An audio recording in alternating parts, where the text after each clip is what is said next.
allows the program to keep going, so you hope that he can get healthy for Big Sky play because he's a huge part of this offense. Pretty good drive, almost 60 yards, 6 minutes. Caressa under pressure again. Throws into the end zone. Pressure in the backfield. Coverage downfield. Interception. Sidney Jones with the pick. But the pressure was coming by Azim Victor, who really caused the whole play to break down. Sidney Jones in perfect position. 26th consecutive start, maybe the best DB in the Pac-12.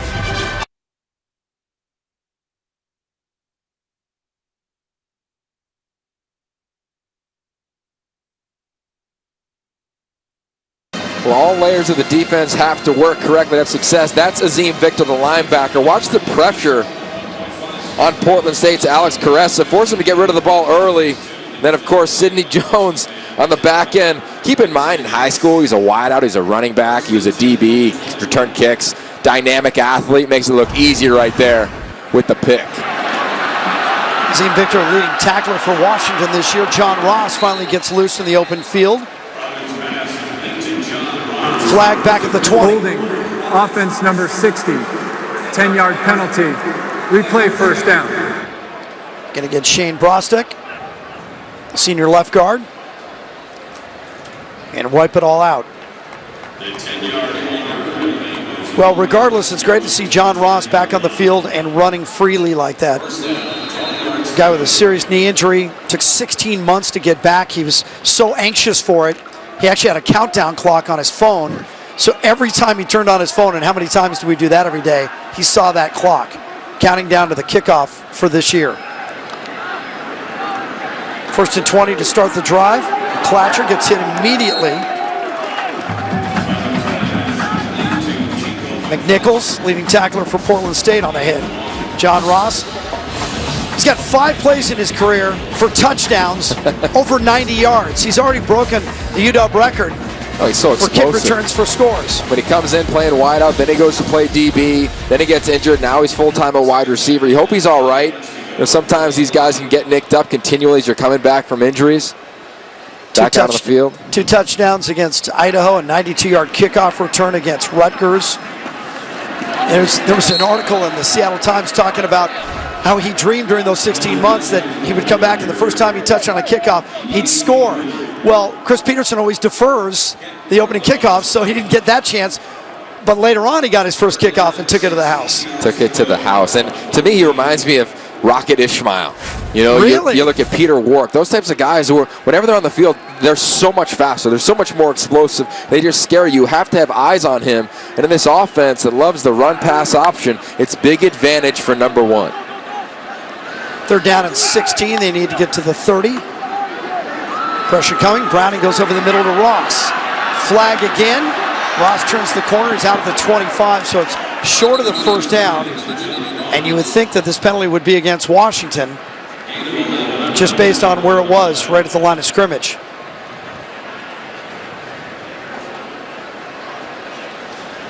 Chris Goyd, our referee. Pass interference. Offense number 22. Half the distance to the goal. Replay third down. Coleman with a push-off. Ross's last 2 catches have been erased by penalties. Well, they're trying to drag John Ross underneath, get him the ball, see if he can turn it up. And as the receivers and Coleman are already out in their routes, you can't put your hands on a defensive back. Yep. Portland State has elected to decline the penalty. 4th down. And that makes sense. Portland State will decline it because it's 4th down anyway. Portland State's played hard this third quarter. They came out just like, you know, Coach said to Cindy on the sideline after halftime, and they haven't hurt themselves. They don't have any unforced errors thus far. Bruce Barnum's an affable guy. He's fun to talk to. And I'm sure at halftime he said to these guys, listen, we got our Big Sky opener next week, so we can't mail this thing in and start getting ready tomorrow. Let's start getting ready right now.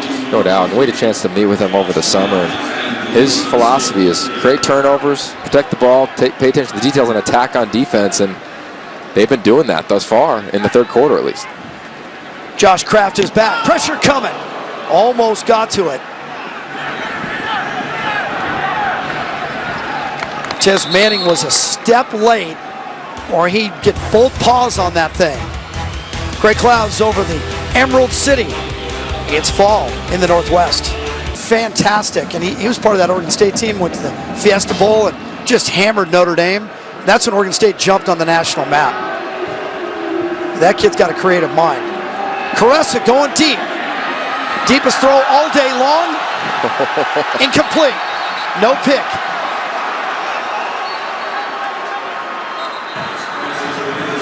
The ruling on the field is an incomplete pass. Third down. Ezekiel Turner, he's all over the field. They like this young man's game. JC transfer out of Pierce College. Does he get it?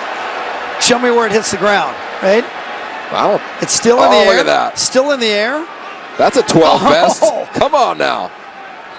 So Jordan Miller is 23. He's got to deflect it. The previous play is under review. And then Ezekiel Turner, it's a matter of whether he keeps that right hand under the ball. Watch his right hand. Right here. Tough to see. Oh, no doubt. I'm going pick all the way. That's a 12 best nominee. That's one of the best plays we've seen all season long. And this secondary, they just keep coming. There's a standard in that room. He flies the other side of the field, making sure he covers his half. How about Jordan Miller, who made the play? I mean, great coverage by Miller. And Miller doesn't mind if you go deep on him. He was a track star in high school, San Diego section 100-meter champion. Triple jump, right hand. I think he goes out of frame here, so you can't see it, but you know it's off the ground. Chris Cisse just trying to play defensive back, knock the ball down, does a great job at wideout, but it's the hustle of Turner that allows this thing to become a play. Now keep in mind, it was ruled incomplete, so it's got to be conclusive evidence. And the problem is he's just out of frame. And they're seeing the same replays that we're seeing. There isn't a hidden camera that the replay officials get to look at. I think either way they would have ruled this, you're not going to overturn it because there's just not enough to see. Maybe here, right hand. It's amazing. With all these cameras and open field, there's not a clear look at it. Yeah. Rolling on the field, of course, was the incomplete pass. I don't know if, I've looked at it 3 times now. I think he caught it. Yeah, no, I'm with you. But we don't, is there that video evidence? No, if you don't have it, you can't change it. It's going to be interesting here. Chris Coit. After review, the ruling on the field stands as called. Third down. And of course they're going to boo it here, and I understand that, but I also understand Chris Coit, and the guys upstairs are saying, you can't see it, that's the rule, there's no evidence to overturn it. I'll leave it alone. So Turner's going to have to earn the interception again. Might have a chance right here on a 3rd and 8. Washington had only allowed 27 points in the first 2 games, pitching a shutout in the 3rd.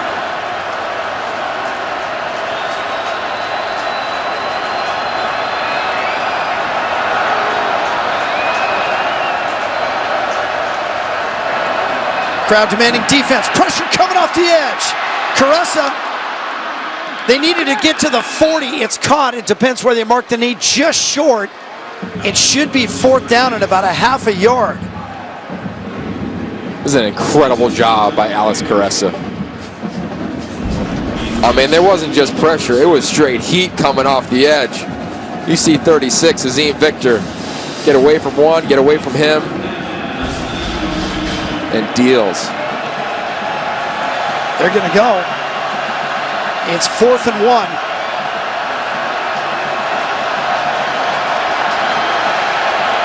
You got to go. You're not going to punt from here down 28-0. Take some of the pressure off, and Caressa trying to get everybody organized. They got to burn the timeout. Oregon State, their first of the half. We'll take it with them. Timeout on the field. 5 minutes to play in the 3rd. Pac-12 football is presented by Valvoline, now celebrating 150 years under the hood. For more on the storied history of Valvoline, visit teamvalvoline.com. Dr. Pepper, it's a college football tradition. And by Barbasol, America's leader for a close, comfortable shave, now with rust-proof aluminum bottoms. Postcard vistas everywhere you look. in this town. 4th down and a half a yard for Portland State at the Washington 40. 1st down. Nate Tongo. And a good job by the 5 up front to blow it open. It's a challenge when you go against the pistol. You know, you don't have an alignment as a defender saying, all right, this running back, he's to the quarterback's right or to his left. You got to just play it straight, which forces you to pause. And when it's 3rd and short, it's a tough play to stop.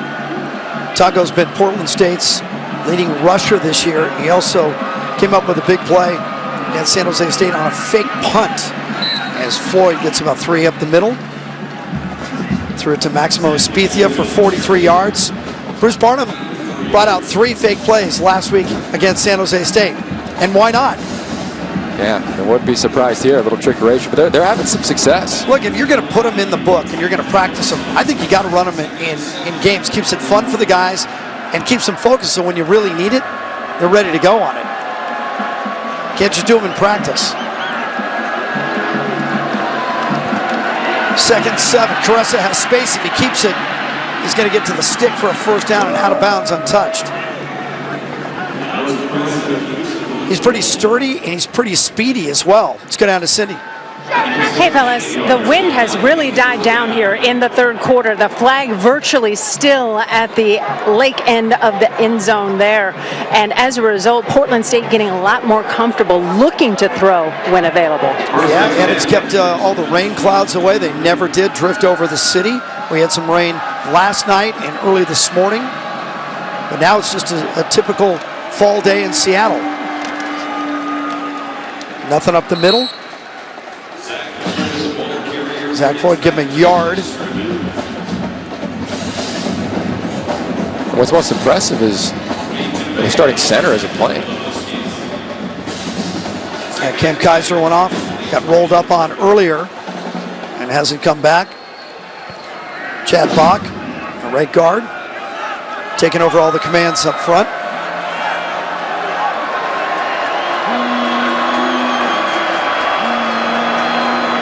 Second and 10 for Alex Caressa. Turns and throws. Got a guy on the post inside the 5. Josh Kraft.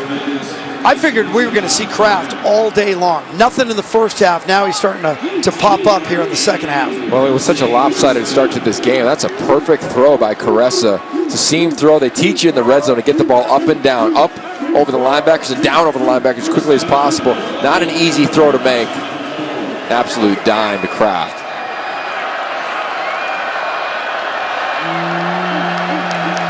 Caressa looks like he's getting his rhythm now.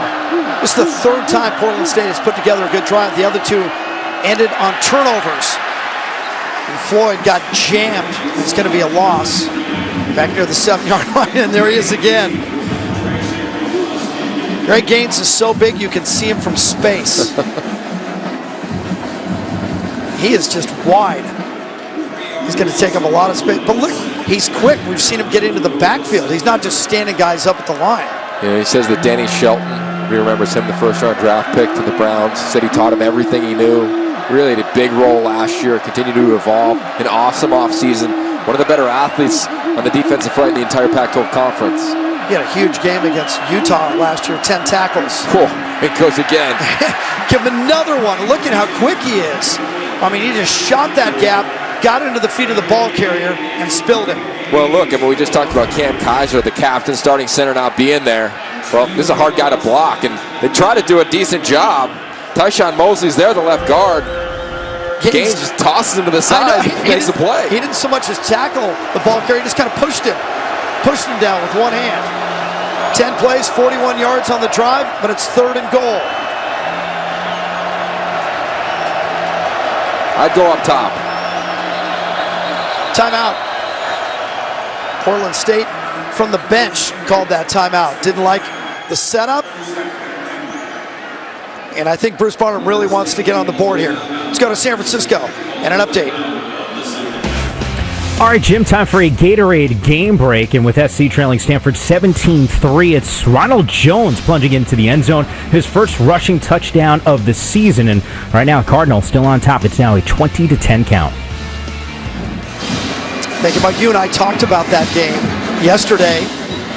I just think SC's got a lot of problems going on, and Stanford is all buttoned up and ready to play. Yeah, I mean, talk about unforced errors. You look at the film, USC's first 2 weeks, obviously everybody knows about Alabama and how they hurt themselves, but even in their week 2 game against Utah State, didn't play great, didn't play clean, and specifically up front. Can't wait to watch that film. It's a Stanford team that never hurts themselves. They just keep coming and coming and coming, and oh, by the way, they got number 5, Christian McCaffrey, which you got to know where he is on every single snap. Obviously, he's in the Heisman talk right now. I saw Lamar Jackson, the quarterback for Louisville, have a good game this morning. Went off today. Yeah.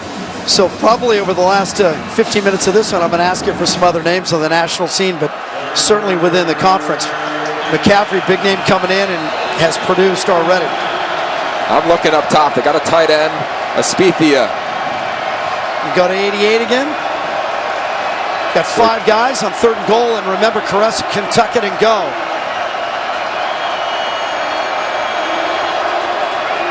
Protection holds, throws to the corner. And just a little too tall. You know, Caressa in the red zone, it's hard. See the isolated man-to-man coverage. Gardenhire, the problem is Caressa goes to his left and comes all the way back to the right. There's not enough time in the red zone. Specifically, if you know you got man coverage, you're not looking anybody off. Talked about the SC Stanford game. How many times have we seen that with a tight end split out for Stanford? Portland State tries the same thing, but to no avail. Great coverage by Gardenhire. And Portland State's going to try to get on the board. Jonathan Gonzalez, his first field goal attempt of the year, and banks it right through. They got points on the board, so they got something out of the effort. Remember that Portland State has played teams at this level. In fact, they played Pac-12 teams in Pullman last year against Washington State. Tonga with a touchdown early. Washington State rallied, but ultimately it would be an interception on the final drive that sealed the fate. And the Portland State Vikings beat an FBS team, and it wouldn't be their last. They came back and beat North Texas as well, and that's kind of a tradition at Portland State. They've been scheduling 2 FBS teams every season for the last 5 or 6 years. Yeah, they really don't back off. And even Coach Peterson talked to us about Bruce Barnum and his team. He said, you know, everybody talks about Eastern Washington, and that's the type of team, the FCS level. Well, Portland State beat them last year. That's right. You know, and Bruce Barnum clearly earned the head coaching job. And you remember who told us that, pointed out, was Peterson. Yeah, exactly. And he kind of used that to motivate his guys. And he said, Peterson said he was going to show the Huskies that win at Pullman last year. Johnny Ross, they moved him up so he could get a kickoff, and Ross continues to battle, got maybe to the 35, 36-yard line. Well, if you're not going to kick it to him, they're going to move him up, get him lost in the traffic. Well, are we going to see Jake Browning anymore? I think so. I mean, look, UW's offense hasn't played well in the second half. Haven't scored. You know, and you think about the first, 2 or 3 minutes of the game, it's 14-0. You know, it's not as though they've been extremely efficient. When they've gone up tempo, they've struggled. Trying to still figure out this thing at right guard. So I like it. Keep the guys in. You got to get them to play football. Washington opens their conference season at Arizona next Saturday. Play action. Browning looking for space. Now he's going to have to keep it. Steps out at the 43. So he's going to get about 5 yards out of it. A great pressure, usually from Devon Dade. He gets inside, and then Gaskin kind of misses, doesn't see it coming. An area when you watch UW on tape, if there's one chink in their offense, it's that offensive line and the pass protection. You know, they're going to see teams gearing up here in the Pac-12 conference. They're going to see that. They're going to bring some heat. They're going to bring exotic pressures. They're going to bring a variety of twists and stunts up front. Clatcher just kept stringing him out to the sideline. Nowhere to go. He's got wheels. Got a mascot down. Is he all right? Is Harry okay? Thanks for the help. Harry the Husky, unless it's the live dog, and then I think it's King Readout. Much like Colorado has 2 names for their mascots, Buff and Chip. You remember, mascots used to just walk around. Now they're all sold. Acrobatics, gymnastics, and they got to play hurt as well. 28-3 after 3.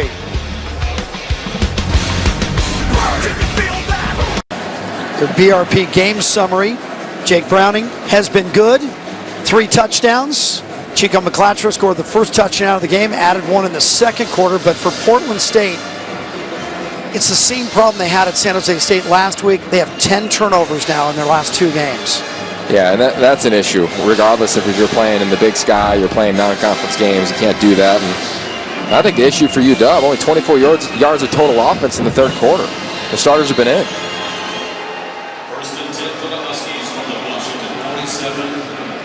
Start at the 47 here. And that's a nice pickup by Gaskin on first down. It's past the stick, give him 11 on the carry.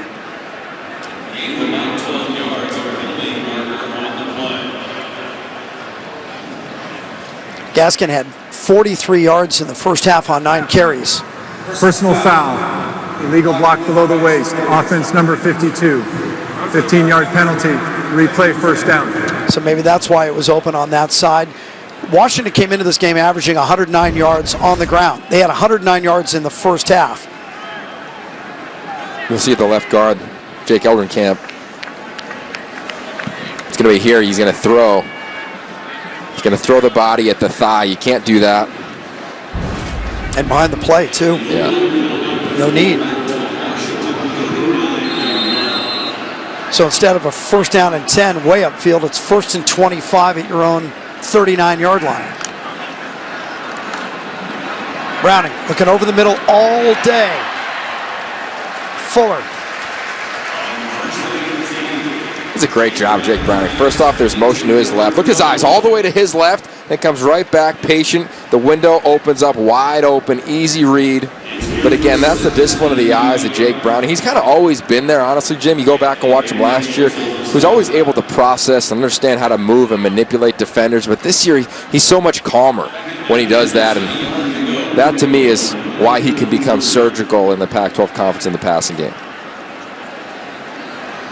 Puts a guy in motion. And the delayed handoff. Gaskin. Twice. And space inside the 10. This one's not coming back. This is exactly where Myles Gaskin's game has improved. His patience in the run game. A year ago, right here, he's going full speed. Watch him slow down a hair. Oh, that set my block up by Daniels. Now I can cut inside and get an explosive play. Boy, he was just on balance the whole time, never at top speed, was just following that downfield blocking. It was more of a weave than a run. Sets up a 1st and goal. They're 3 for 3 inside the 20. I want Gaskin to get it. Fighting his way down near the 3-yard line.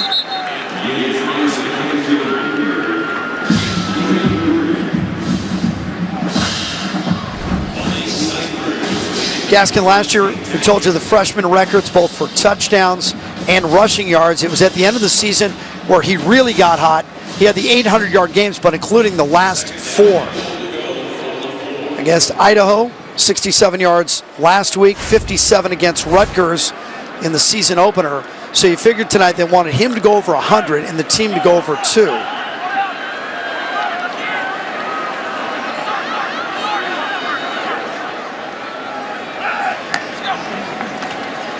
Browning looking to his right.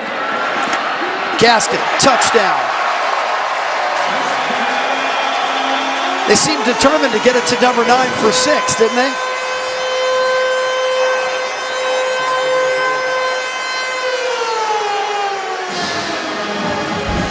That one's pretty easy. It's man-to-man coverage.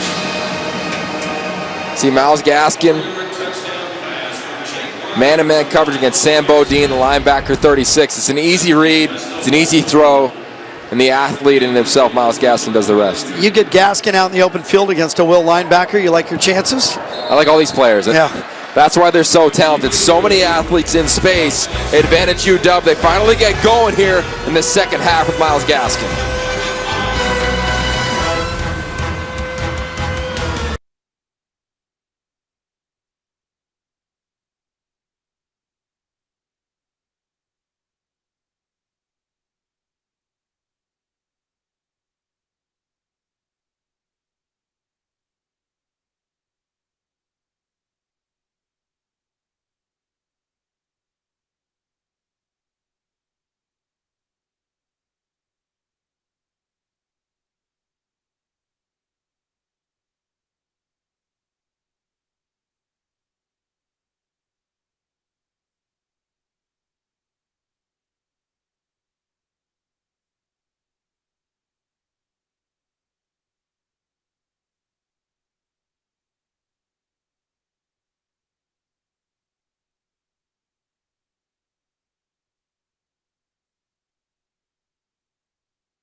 A couple of touchdowns, and number 8 Washington rolling against Portland State 35-3 as the Huskies looking to improve to 3-0. A lot of new rules in college football every year, and so we thought we'd bring in an expert to talk about them. David Coleman, the Vice President of Pac-12 officiating, is in the command center in San Francisco and joins us on the telephone. David, appreciate the time. I know it's a busy day for you, but with the new rules, the one that's getting all the attention is targeting. What's the reaction so far this year? Is it working the way it was intended? Yes, Jim, it's working the way it was intended. You know, targeting is a point of emphasis. Protection of defensive players in front of the helmet action is very, very important, and we're focused on that, and we have had a number of those calls this season so far.